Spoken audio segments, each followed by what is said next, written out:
Bonjour et bienvenue à Entre nous Estival. Aujourd'hui, je vais m'entretenir durant la demi-heure qui va s'en suivre avec la directrice de l'organisme Jeunesse sans drogue, Chantal Valéran, qui est en poste depuis un an maintenant, plus je dirais un an quelques mois. Et j'ai vraiment envie de demander pour vous, là, qu'est-ce que ça représentait de vous engager pour la cause des jeunes? Euh, Merci premièrement de m'avoir invité. C'est un rêve en fait de pouvoir travailler à temps plein à une cause qui me tient à cœur et de pouvoir faire une contribution marquée en sachant que quand on se réveille le matin, on travaille. Euh, je veux dire, tout le monde a un travail à faire, puis on contribue tous à Ouais. sa façon. Mais cette façon-là particulière de pouvoir appuyer les parents dans leur démarche auprès des jeunes, puis de s'assurer que les jeunes puissent vivre d'une façon saine et en santé, ça m'a beaucoup interpellée. Donc, oui, je suis bien contente. Et puis, veut pas, là, avec votre poste, le poste que vous occupez en tant que directrice de l'organisme Jeunesse sans drogue, c'est clair que je me dis, vous êtes un peu comme l'exemple qu'on doit suivre parce que vous aussi, vous avez des adolescents à la maison. Est-ce que c'est devenu plus facile pour vous d'engager certaines discussions avec eux? Oui, je dois dire que oui. Faudrait parler à mes ados pour savoir s'ils sont d'accord. Mais je sais que maintenant, en tout cas, mes ados sont très outillés en termes de statistiques et de données scientifiques sur comment le cannabis interagit avec le cerveau, etc., etc. Même que mon fils a fait des exposés oraux à l'école dans ses cours, justement, OK. quand les produits du cannabis comestible sont arrivés, il est venu chercher mes affaires. Donc, c'est des sujets qui sont plus faciles à aborder à la maison de par le fait que j'en parle à longueur de journée. Mais par contre, je dois dire que mes enfants ont 12 et 14 ans et ils n'ont pas commencé à, je dis à ma connaissance, mais je veux dire, ils sont encore au balbutiement du début de l'adolescence où l'expérimentation n'a pas encore Ouais. eu lieu. C'est plus facile.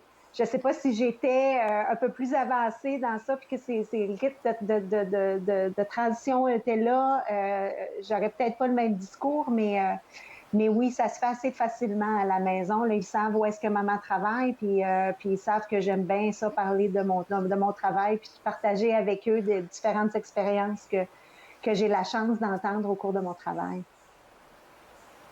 Et puis moi, je me dis, mieux vaut commencer plutôt de leur parler de ces affaires-là, parce que j'étais sur votre site web qui va peut-être apparaître à l'écran dans les prochaines minutes, et c'est écrit que le risque qu'un jeune consomme de la drogue diminue de 50% lorsque les parents ouvrent la discussion. Et puis je me suis dit, ben waouh, c'est Effectivement. vraiment un gros truc ça. Effectivement. Et c'est justement, c'est de donner le petit coup de pouce aux parents pour dire, ben, vous pensez peut-être qu'ils vous écoutent pas, puis vous parlez dans le vide, puis on se répète, puis mais finalement, ce qu'on se rend compte, nous aussi, avec nos recherches qu'on fait, nos propres recherches, c'est que un des facteurs qui aide vraiment les enfants à ne pas avoir une consommation problématique, c'est le fait ils veulent pas décevoir leurs parents, puis ils comprennent à quel point l'importance que les Mhm. parents ont Oui. dans leur vie. Une autre statistique qui est probante, c'est que 90% des problèmes de dépendance ont pris leur source à l'adolescence.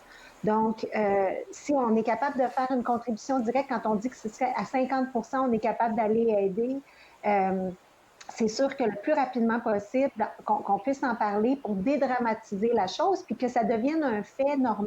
C'est vrai. Donc, si on attend trop longtemps, là, c'est là que ça devient malaisant, puis on balbutie, puis les enfants ne comprennent pas pourquoi on leur parle de ça, puis on n'a pas établi ce lien de confiance-là, puis ce va-et-vient de communication avec le jeune avant. Puis là, on arrive, puis on chamboule un petit peu les habitudes. Donc, c'est ça, c'est important Puis sur notre site aussi, on a des pistes par rapport à où est-ce que le jeune est rendu, euh, par rapport à son âge. Donc, qu'est-ce qui est approprié de dire? Parce que même à l'âge de 6, 7, 8 ans, dans un contexte où est-ce que 48 des foyers canadiens ont des médicaments qui sont potentiellement dangereux à la maison, par exemple. Si on Oui. les entrepose pas Mhm. de façon sécuritaire, les jeunes peuvent avoir accès à ça. Donc, d'où l'importance de parler à un enfant de 6, 7, 8 ans pour lui expliquer qu'un médicament, c'est fait pour la personne qui la prend. C'est un médecin qui a dit que c'était la façon de soigner une condition particulière à cette personne-là. Donc, c'est très dangereux. C'est pas des bonbons, c'est pas des choses qu'on consomme de façon récréative. On peut en parler de ça, même les produits comestibles du cannabis, comme je disais plus tôt, c'est important de les sécuriser, mais c'est important aussi d'expliquer qu'il peut avoir des brownies, il peut avoir différentes affaires que les enfants ne devraient pas consommer.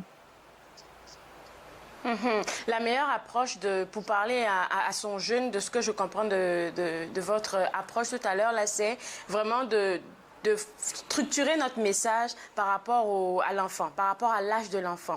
Mais rendu à l'adolescence, si le parent n'a pas eu cette facilité-là de communiquer avec son enfant, et là, il est rendu à l'adolescence, c'est quoi, selon toi, Chantal, la meilleure approche pour vraiment percer l'abcès et puis vraiment ouvrir la discussion sur ça? On doit commencer par dire que non, c'est pas facile. Je veux dire, je comprends que ça peut être intimidant, puis qu'on a peur, puis on se dit, il est trop tard, est-ce que je lance la serviette? Il n'est pas trop tard, il n'est jamais trop tard. Puis être authentique dans son approche, donc admettre sa vulnérabilité, admettre le malaise. Parce que le jeune va être aussi en situation de malaise que nous.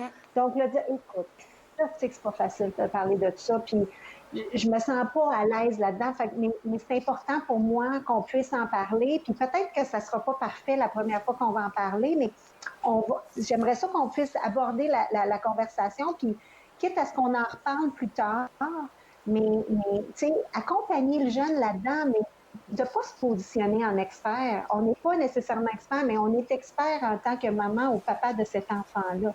Puis avec beaucoup d'amour et de tendresse, on approche ce jeune-là dans cette vulnérabilité-là, l'admettre, être authentique, puis dire, ouf, c'est pas facile, hein, parler de ça, mais j'aimerais ça qu'on puisse en jaser.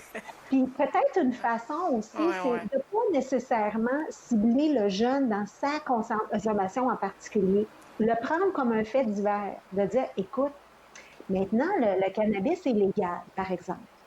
Toi, qu'est-ce que tu sais de ça? Qu'est-ce que tu penses de ça? Est-ce que tu trouves que c'était une bonne raison? Pourquoi tu penses que le gouvernement a décidé de légaliser le cannabis? De parler de ça comme d'un sujet d'intérêt général, parce que de toute façon, notre jeune, il doit en parler avec ses amis. Donc, pourquoi pas en parler comme un fait divers, puis aborder tranquillement la conversation pour que, tu sais, tranquillement, ça commence à glisser vers pourquoi tu penses que c'est peut-être potentiellement dangereux pour un jeune d'en consommer? C'est légal, mais pourquoi que ça serait pas bien pour... Puis d'en parler comme justement là, de fait et de ne pas tomber dans le discours moralisateur de dire ben t'es pas supposé d'en prendre parce que moi je suis pas d'accord avec ça. Je pense que les adolescents détestent ça là. Ben déjà là ça part mal. Mais même si ça arrive comme ça, je dis lâchez pas. Bon, dire OK, peut-être que je me suis pas pris de la bonne façon. On va recommencer.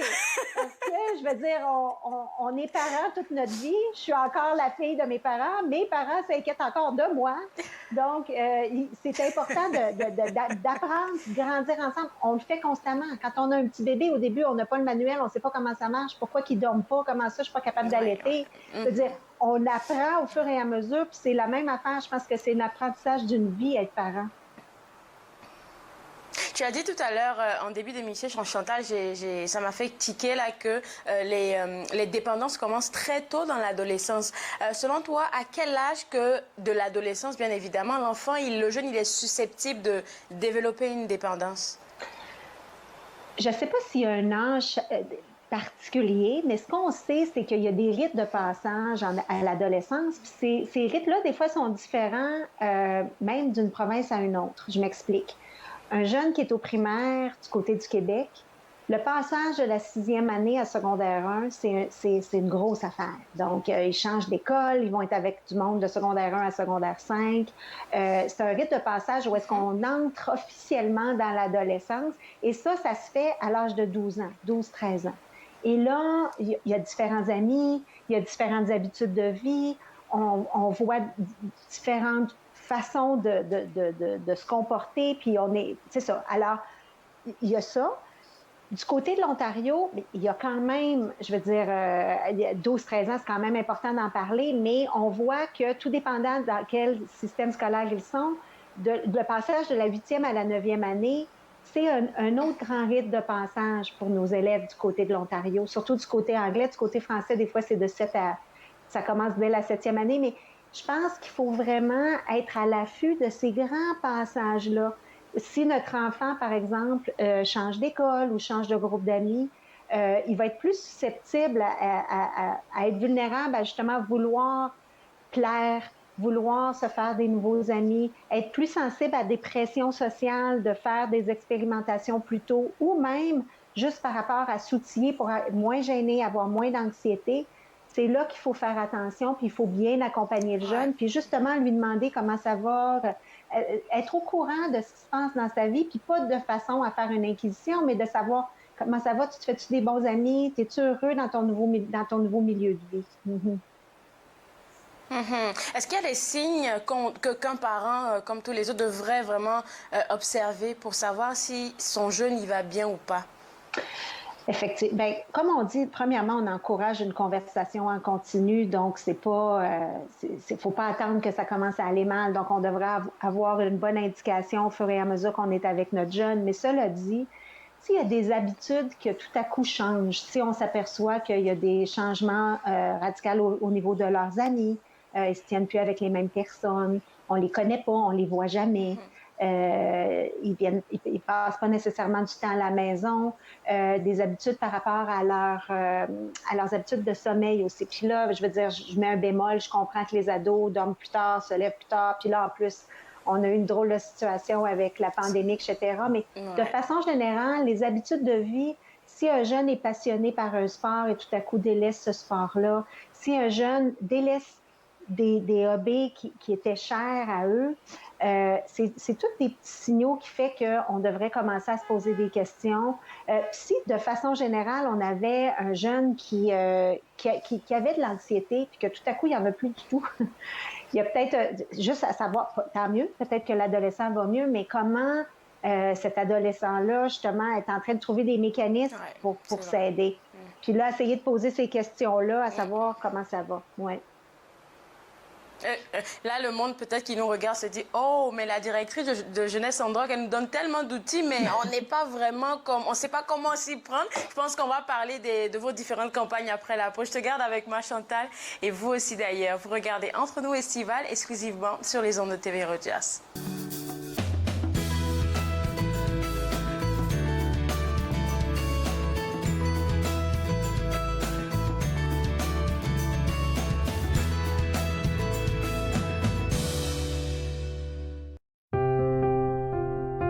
Les commerces, les restaurants et les services locaux d'Ottawa font partie importante de notre tissu urbain. Nous pouvons les aider en ces temps difficiles. Commandez chez eux en ligne, acheter des chèques cadeaux à utiliser plus tard, commander des repas à emporter ou à livrer, démontrez votre soutien sur les réseaux sociaux. S'il vous plaît, faites-le aujourd'hui. En savoir plus, visitez ottawa.ca/acheter local. Ce ne sont pas les plateaux lourds ou le rythme rapide qui rendent la tâche difficile. Ce n'est pas le rythme effréné des demandes des clients. Ce n'est pas le patron qui vous demande de travailler un autre quart de travail à cause d'une collègue malade. Ce qui est difficile, c'est quand vous réalisez qu'un client a atteint sa limite d'alcool et que vous devez prendre la décision de refuser de le servir. Refuser de servir de l'alcool, ce n'est pas personnel, c'est la loi. Merci aux serveuses et aux serveurs de l'Ontario qui s'acquittent de leurs tâches difficiles. Nous savons que ce n'est pas facile, mais nous comptons sur vous pour assurer notre sécurité. Bonjour, dans la prochaine émission d'Émergence, je reçois Suzanne Lapointe, qui est une conférencière, une proche aidante et une célébrante funéraire. Émergence, dimanche 19h30 sur TV Rogers.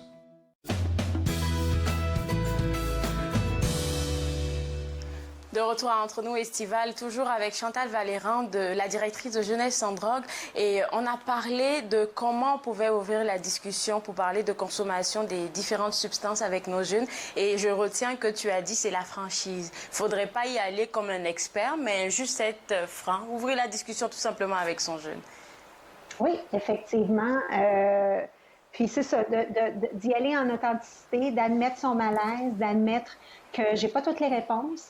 Puis peut-être même utiliser ça comme excuse pour dire ben pourquoi qu'on cherche pas les réponses ensemble, pourquoi que on va pas. Je vous invite à venir sur notre site web, on a une foule de données, mais on n'est pas les seuls. Fait qu'on aille chercher les données.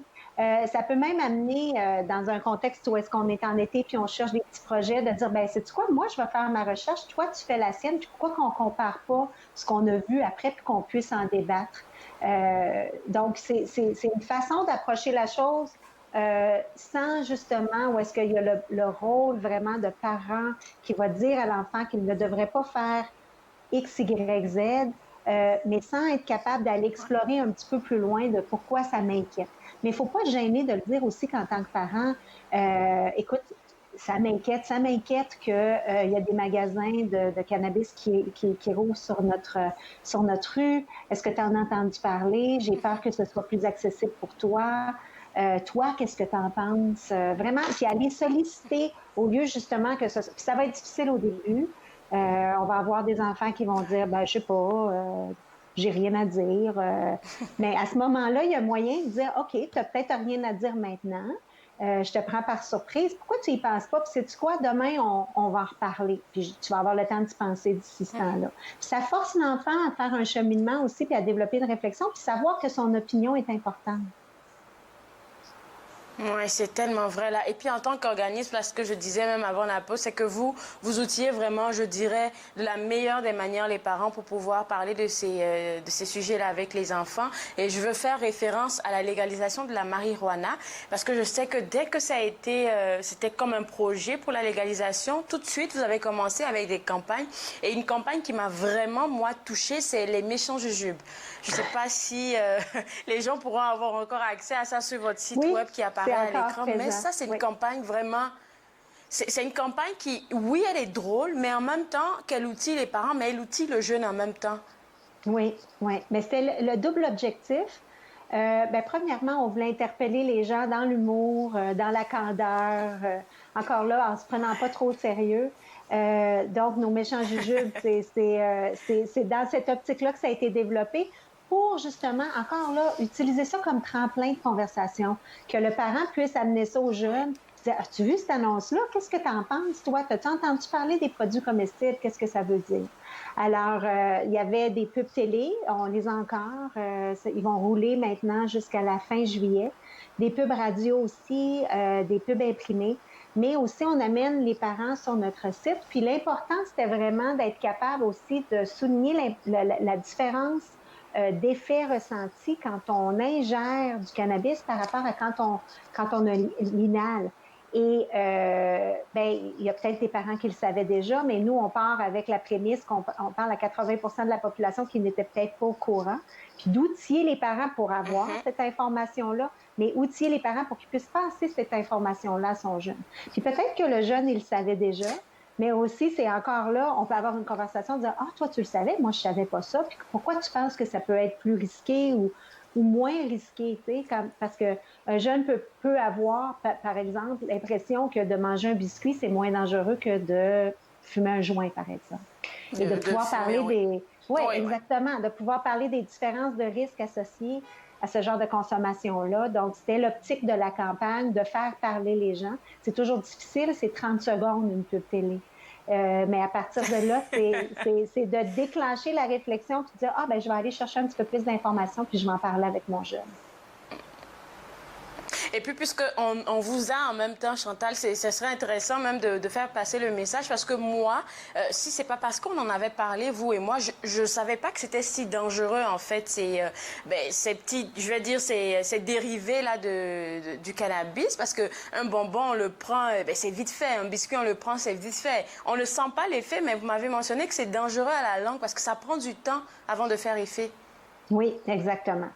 Alors, ce qui arrive, c'est que les effets sont à retardement et peuvent prendre jusqu'à 4 heures à faire effet. Tout dépend de combien on en prend, quel poids, qu'est-ce qu'on a mangé dans la journée, notre état de fatigue. Ça dépend de plein de facteurs.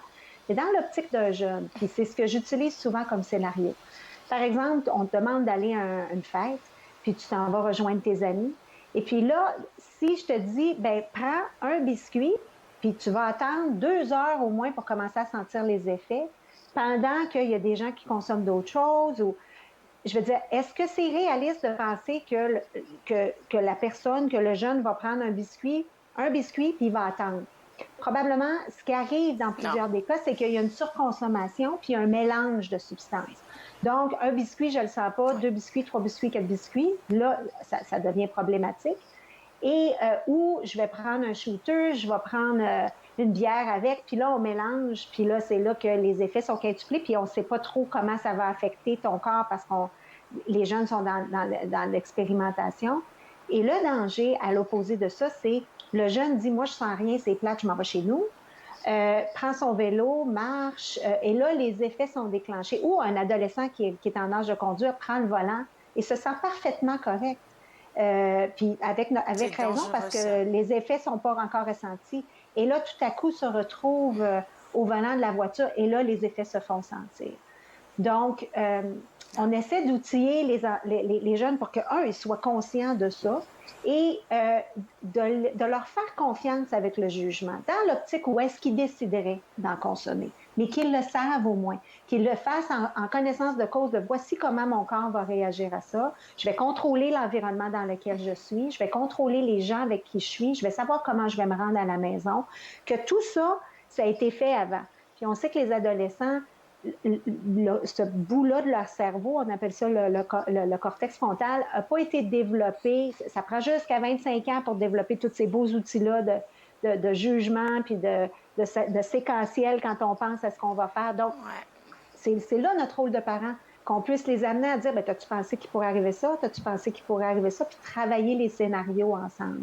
C'est beaucoup, je veux dire, c'est un gros mandat qu'on donne aux parents, mais le petit jujube, notre annonce de 30 secondes est partie de cette idée-là. On va commencer à semer un petit peu le besoin d'aller chercher un petit peu plus d'informations, puis quand ils arrivent sur notre site, on les amène sur différentes pistes. C'est tellement important là, de le mentionner parce que quand on parle de différents outils que vous avez sur votre site web, là, il y en a une multitude. Et quand on parle, en tout cas des dérivés de la marijuana, ça me fait tout de suite penser qu'à côté de ça, là, il y a aussi le vapotage qui est très prisé par les jeunes. Là, parce que là, il y en a de tous les goûts maintenant. Oui, exactement. Il y a quand même de la législation qui fait qu'il y a des mesures en place à travers différentes provinces pour limiter justement tout ce niveau d'attraction que les jeunes peuvent avoir avec, par exemple, des saveurs de gomme ballon ou de melon d'eau. Donc, ils essaient de limiter ça, mais les statistiques sont probantes et démontrent que le vapotage est en hausse chez les jeunes. C'est quelque chose qui est accessible. Qui peuvent aller se procurer assez facilement. Et on a des données probantes qui montrent que l'utilisation est en hausse, mais on est encore en train d'aller chercher l'information pour montrer quels sont les risques associés, mais quels sont aussi les effets à long terme sur la santé. Et ce qu'on voit à prime abord, c'est que ce que ça peut faire aux poumons, c'est vraiment dangereux. Et au début, le vapotage a été amené comme mesure pour amener les gens à arrêter de fumer. C'était une façon de méthode de cessation de fumer la cigarette. Mais je pense qu'éventuellement, ils ont trouvé, les producteurs ont trouvé que c'était aussi une belle façon de pouvoir rendre accessible. Toucher un autre public, en fait.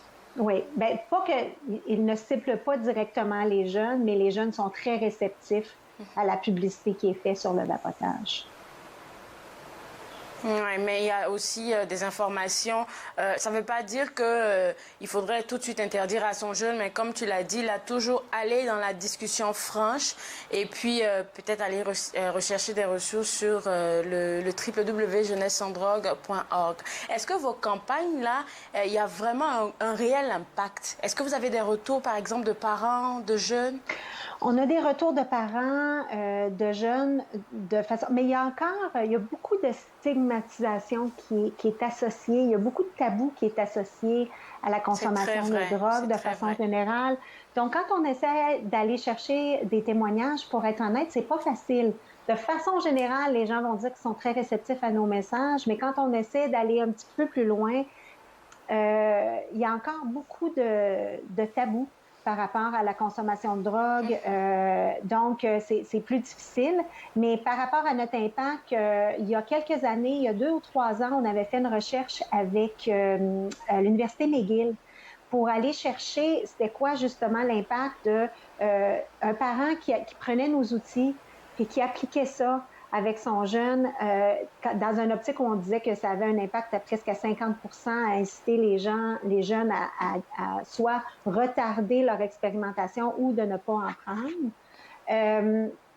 On était capable même de chiffrer, je pense que on savait que chaque vie qu'on essayait d'aller toucher avec un jeune qui n'allait pas consommer, c'était un coût net. Je pense que c'était entre 350 et 450 000 à la société parce que dans le courant d'une vie, quelqu'un qui développe une dépendance, le fardeau par rapport à notre système de santé, à notre système de justice, à des absentéismes au travail, on avait été capable de quantifier ce que ça valait. Et dans l'optique où est-ce que quand les parents parlaient à leurs jeunes puis qu'on les appuyait là-dedans, il y avait un coût relié qu'on sauvait à la société parce que cette personne-là n'avait pas développé une dépendance. Ouais. Il va rester 1 minute à notre entrevue là, avant la fin. Est-ce que vous travaillez aussi avec des partenaires de sorte à ce que quand un parent, oui, il a ses outils, la main, le jeune a encore de la réticence et tout, est-ce que vous avez d'autres partenaires avec qui on peut se connecter directement?